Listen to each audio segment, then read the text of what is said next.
Alright, this tutorial is going to go over a little bit of window creation as well as applying materials to a window, which covers multi or sub-object material layering. So first thing we're going to do is bring a wall into our scene, and you can do that by just creating a standard box as a wall, or you can go to the AEC extended options and there's your wall. And as you see, I have snaps on. It's just easy to create straight lines with snaps. I'm just going to make a corner here, and I right click to finish it. Zoom extends, and here we go. We just got a corner L shape wall, and just to make it finished, I'm going to also let's go back to the top view. I'm going to create a floor as well and name everything as such. Floor, it should be wall 1, sure. Alright, just change the color to mimic a wood floor for now, and instead of green we'll just go with an off-white. Okay. The first thing we're going to do to create a window in our wall is make an opening for it, just as we would if we were building something in a real life situation. So I'm going to go ahead and create a box, and that box is going to have the dimensions of my actual cutout of the wall. So what I have in the room I'm in now is 42 wide and 36 tall. Alright, height doesn't really matter because it's going to cut out of our wall, so as long as it's wider than the wall, that's fine. And then we're going to place it where we want. For this I'm going to turn snaps off.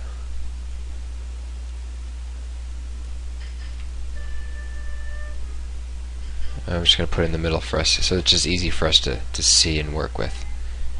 Here we go. Okay, so that's going to be our cutout. Not a very big window. It doesn't have to be. But for our purposes, we're going to make this a little bit bigger so you can see the materials later. So the width of this, we're going to make this a pretty big window. We're going to go 4 feet wide. And the height, it's going to be a 5-foot window. Yeah, that sounds about right. This would be maybe a downstairs window. I'm going to make a copy of that. Now we've got 2 of the same. There we go. Alright, so this is going to be actually, and as you see how I work, I like to change things. There we go. So we'll have a nice 3 pane, 3 separate windows. Okay. So now I'm going to boolean this. I'm going to take my wall, and under the create tab, I'm going to go down to compound objects and select boolean. Boolean will work especially with one object, but since we have 3, we're going to go to pro boolean, and I can start picking these to delete them. If I don't select pro boolean and I go to a regular boolean, then I have to pick an operand B, which would be that, and I can't do any more than that, but I do have some other options I can play with. So we're going to stay with a pro boolean. We're going to keep this as a subtraction, and we're going to take those 3. Perfect. So now we've got 3 openings, just as we would real dry wall on an exterior.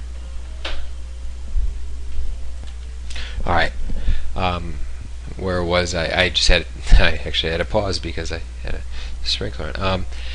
Okay, so we've got 3 holes just like we would in the drywall. We use the pro boolean because then we can select more than 1 to subtract. And now we can start adding our windows. So we're going to go back into our create tab and select on windows. And now we can select different types of windows, whichever type we want. For this, let's take a look. We may want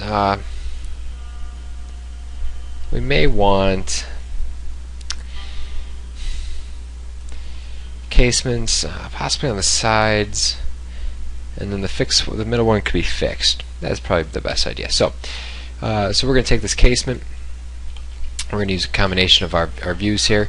We're going to turn snaps on, and we're going to turn end segments on.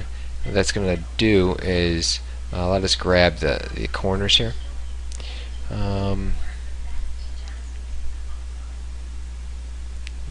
Actually, we're going to turn vertex on. That's what we want.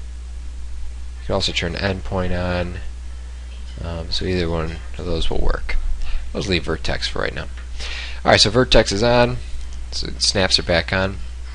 We got casement. We're going to add a casement to the sides first. Now, in the creation method, there's two types. You can create it by the width first, then the depth and the height. Width, height, and then depth. What we're going to do is the second one here, width, height, depth, because I can see those two first, and then I can move into my depth. So we can get more specific later. So width, height, depth. The first one is width. We dragged from there to there. Oh, what's going on here? Maybe I gotta change it different. No, it should be.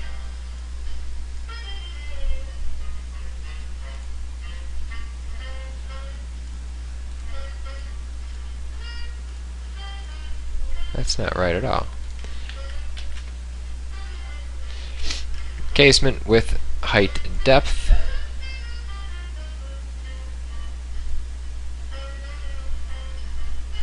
We'll fix that in a second.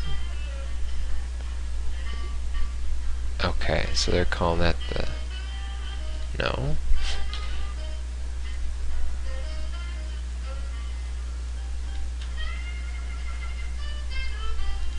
Alright, what's going on here? Casement. Let's just use this view. Width. Height. And then depth. For some reason I couldn't do it in the other view. Not sure why. But as you can see, our measurements are the same here. 60, 48, 12.5. Now, because the molding does cover the drywall a little bit in real life, we may want to do that as well. That's something you can experiment with. You can see when we position this correctly, the molding does go past the window pane. And this is where this frame is 2 inch by 2 inch. So we can actually go height 62. You can see it fixes it here. Let's go to the bottom. Fixed. Okay. Width will be 50. Okay. And the depth, that should be, let's see here, these should be 4.5 inch walls. Yeah, they are. So we're going to turn off my snap here. So we're going to go 5 inches on this. Actually, we're going to go, I think, 6. Yeah, that looks about right. Perfect. So with 6, the molding is perfectly on the sides. Now we're going to have to line up the width.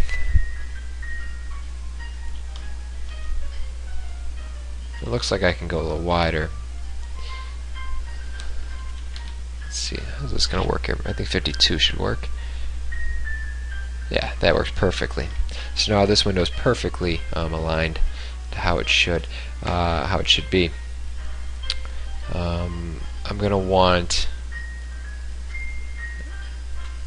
we're going to go 2-panel here so that they open sideways, and that's only because I want to model, I just want to show you some materials and it'll be easier to see with 2 panes. And then I'm going to bring this over to the other side. This is going to be an instance because what I do to this one I want happen to that one.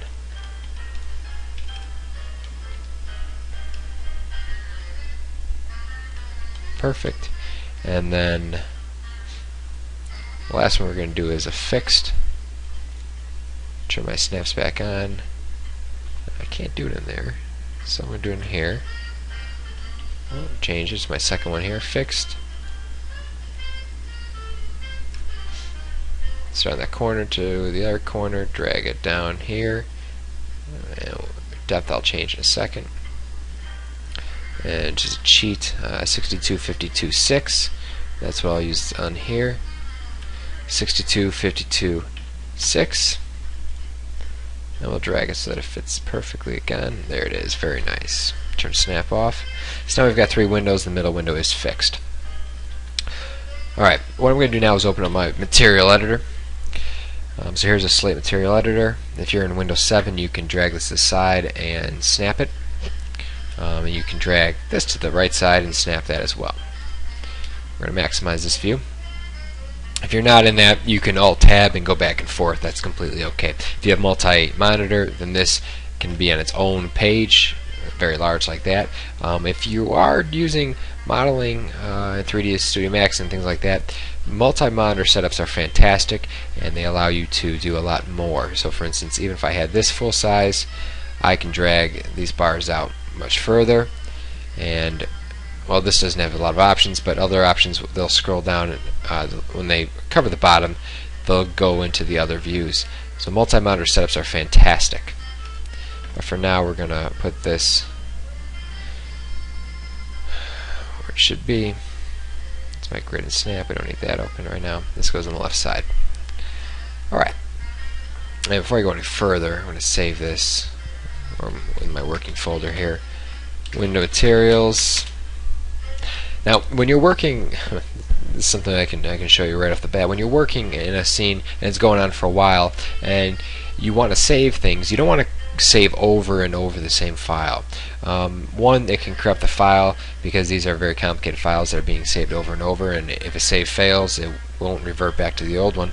What you want to do is under Save As, there's a little plus button here. When you click that plus button, it'll add an incremental number, which you can't see because this is being covered.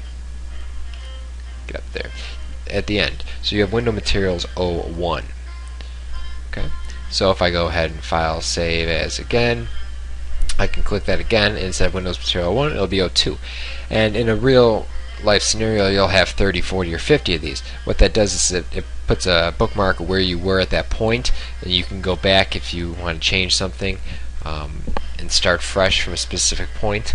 But it also keeps a running tally of your file. So I'm going to leave that open. You can also go into Preferences and go to File here. Under File, you can click on Increment on Save, and it'll do that automatically. You can also change your backup interval. I have mine to 5 minutes, but you can do a lot in 5 minutes, so you may want to change that to 1 minute or 2 minutes. So this is a good thing right here to have on increment on save. Alright, so in the Material Editor, what we're going to do is bring in a multi-sub object. What a multi-sub object is, basically some materials will have more than one object, and windows and doors will have these by default, and some other objects may not. If we apply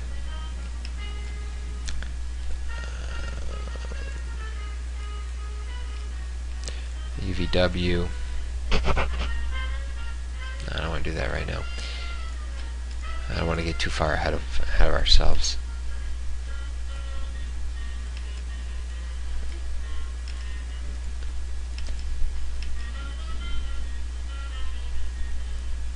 So if I had this box, for instance, the box is 6 sides. I can select one side, and I can set that side to this material here, set ID. I can set that ID to 2.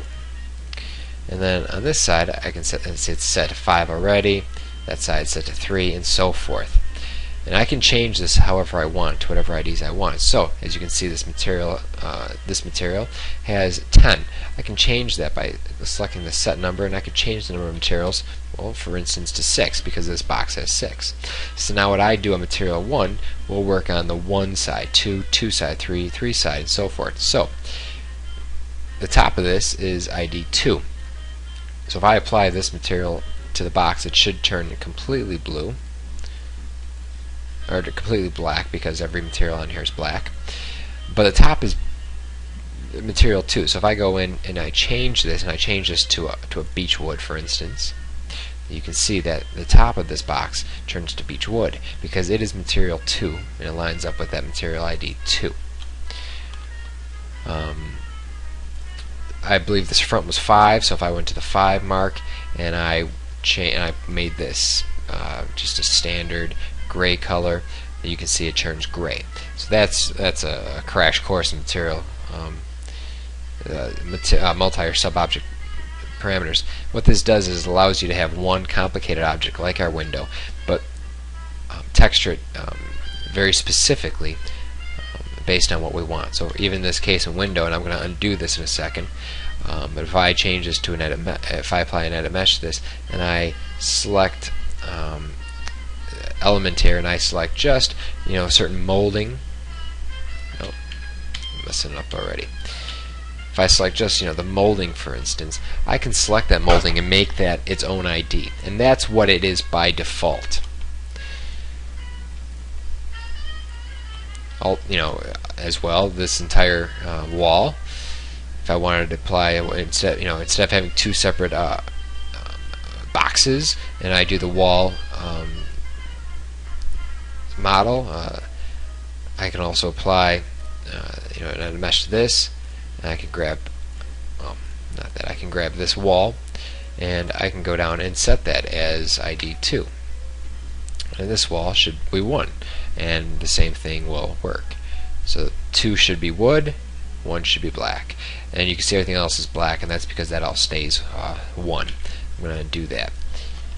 So that's kind of where we're at. Delete that, we don't need that. I don't want to change that to an edit mesh. Okay, we're back to normal. Delete our box. So back to our 3 windows. I'm going to delete this material. I don't want it at all. Okay. So double click on multi sub object. Double click on that again. I'm going to change this from material 47 to window. Window material. You can go window material, but we're in material, so I'm just going to name it window. And later on, I could do I could drag another one in.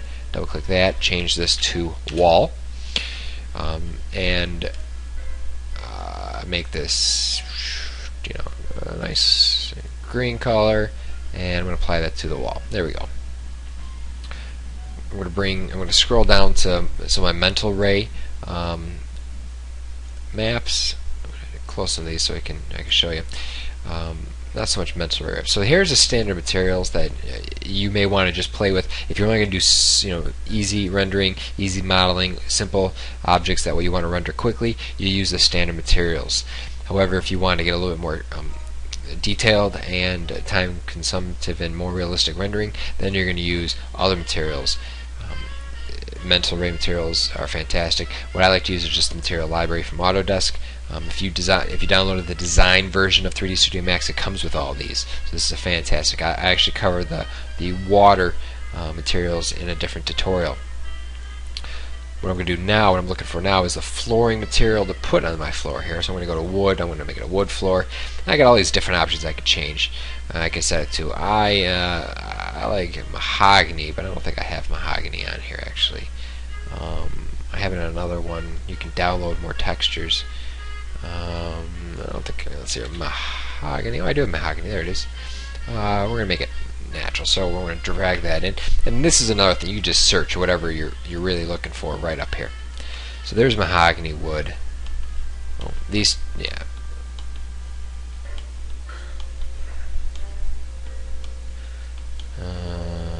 Okay. So here's mahogany wood. I like it. It looks good. Let's drag and bring this in. There it is. If I want this to render in the viewport, I go up here to show shaded material in viewport. Here it is.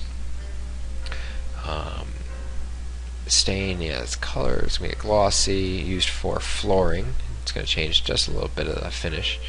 Ambient inclusion, we're not going to do any of that right now. Okay. These are the 2 materials. So now you can see we're kind of getting a little complicated in our material editor here. Before I go any further, I'm going to change this to floor. Okay. The easiest way I know of making this organized is by clicking this button right here, Layout All Vertical. And what it does is it lays everything out very nicely. These, I don't know what these are right now, so I'm going to delete these. I don't know what these are. I don't want them. And I'm going to do it again. There we go. So this is a nice way of making it all smooth. Both of these will work. You can lay it out horizontally if you have a widescreen monitor you're using, but since I'm doing this side by side, I want to click and hold this and go vertical. So that's a nice way of organizing what you're looking for. Alright, I'm going to go ahead and grab my Windows sub-object here, double click it. Now Windows have 5 sub-objects, so I'm going to select and change this material to 5. I'm going to drag it on there, it's going to turn black, and because this one was an instance, it's going to do the same thing. But I'm going to apply it to the middle one as well because I want this. They all carry the same sub-objects. This just doesn't have a pane in the middle. I'm going to zoom in on this. Here's my sub-object. Here's my 5 materials.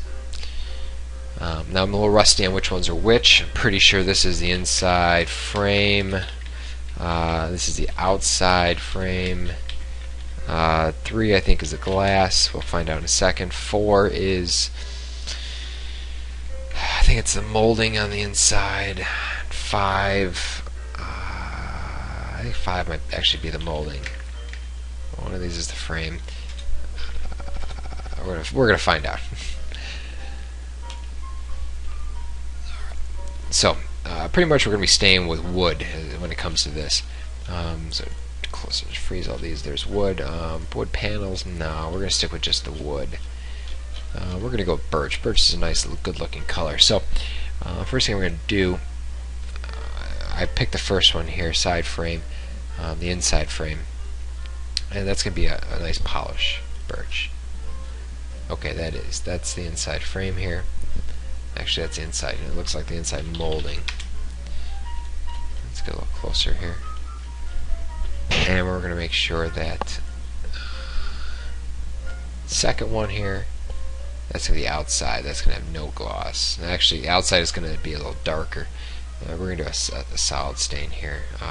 No gloss. That should be on the outside. And we can rotate around. I don't see it.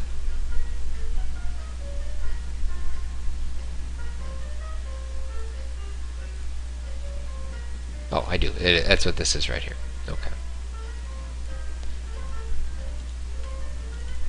The glass. Glass, we're going to obviously choose a glass. Glass should be up here under glass. Clear is what I'm going to do.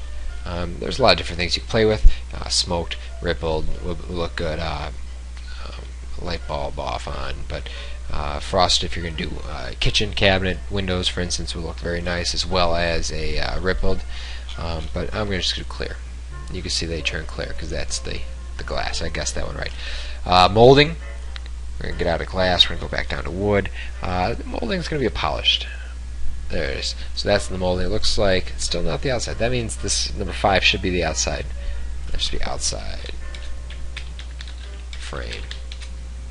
That means this is not. So we're going to rename that. So outside frame should be that darker one.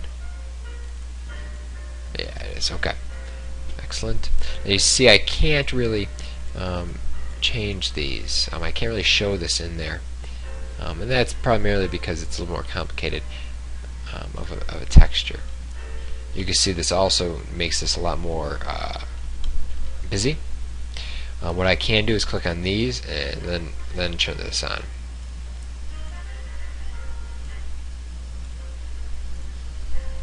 So now you can see what they're all going to kind of look like a little bit. It's not a very good representation. We'll get a little bit better in a second. Alright, last thing I'm going to do is open these up a little bit. And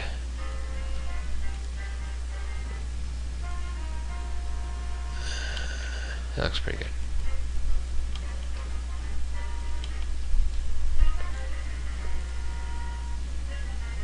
And last thing I'm going to do is put a that's not what I want. I want torus knot, and I'm only doing that so that you can kind of see something outside the windows. Okay, so there we are. Let's do a quick render and see what it looks like.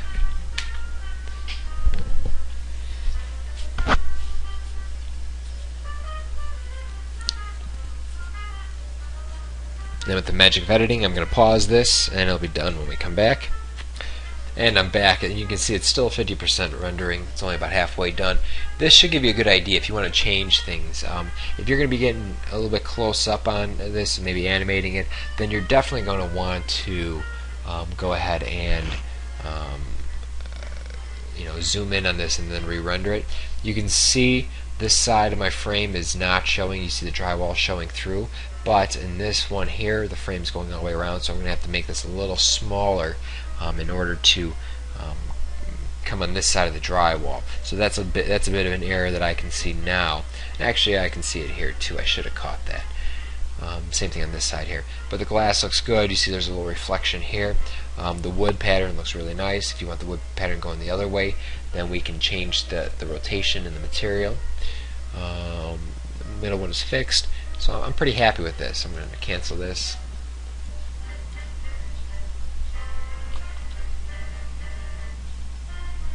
It's molding that side frame. Okay, I'm going to look here. I just want to see what's going on with this. I'm not quite sure where this one's at.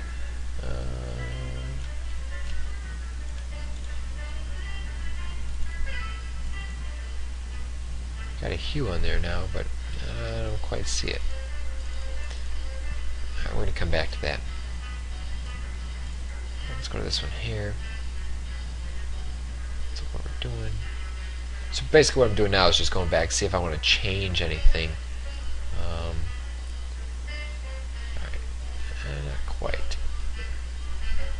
Okay, so what I'm going to do here is grab this one here. I'm actually going to the image, and if I rotate this image, I should be able to rotate it just 90 degrees. I should have done something.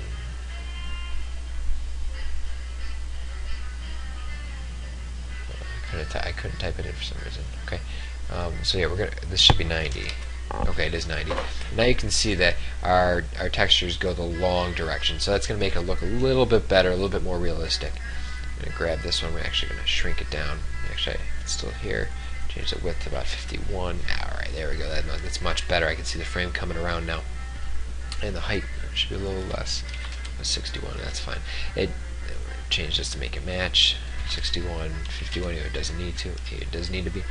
But now the frame's going all the way around, so that's good. I like this.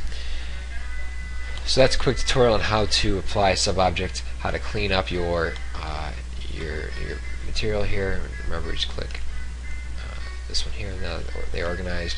And you can zoom in and out and get to wherever you want to go. There's a lot going on, so we'll just take the floor for instance, this floor material. When you're playing with the Autodesk material library editor, there's fewer things that, well, there's more.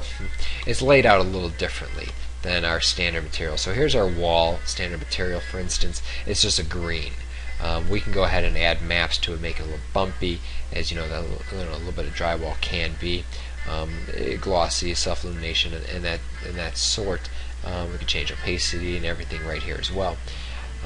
But once we get into Autodesk materials, we have different options, and it's going to change things a bit. So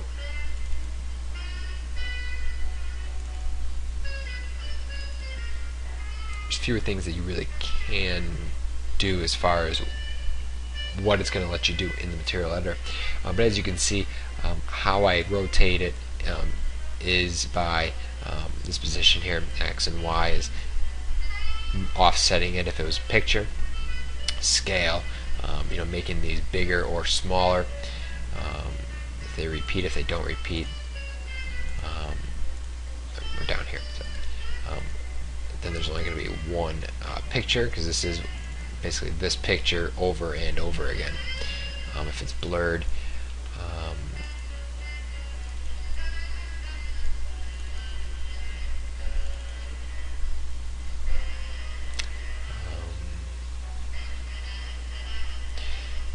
and then obviously our multi-sub object, this is all 5 of them separate. This red and blue means that it's in the scene, it's active, and then these are the materials that make up this material. So here's our wood material as well as our mask. If we took our wall, for instance, and we applied just a bump to it, it's a noise bump, and we double click on our noise. Now we can change our bump setting. Now it's not going to pop up very much, and that's mainly because our wall only has one segment, so it's not going to look very well. It's not going to look very good. That's when we're going to want to increase the segments of our wall if we're going to be doing something like that. Go back to our wall. This map right here is an offshoot, so here it is. Now this is all confusing to you and you don't want to use that. You can go up to Modes and click on Compact Material Editor, and this is what's been around for 15 years. The past 3 years is when they switched to the other one. So this is a little bit more simple, laid out a little bit more friendly, but it's a little more complicated to see what's what and what's connected to what. So for instance, if I go into, well, actually right now none of mine are showing, and I can tell that because I don't have a little check next to any of these. So if I grab this one, for instance, I change this to a matte finish, apply this to the wall, change this to a greenish color. These little checkers in the corners say it's in this scene. So what you do in the slate material you can't do in the compact material. But this is a little bit more user friendly to start with. As long as if you change it to standard, let me just go standard. This is a very friendly environment to be in. This is exactly the same as what you'd get in the other material editor, but it's a little bit more compact. So if you like having this full screen, you can have this floating. It works as well. But this has grown on me, and when you use it, it's much more powerful, and it's something you want to get used to. It's the future. So that's a quick tutorial on putting walls or windows in a wall and applying a sub-object multi-material to the windows, as well as the slate material editor.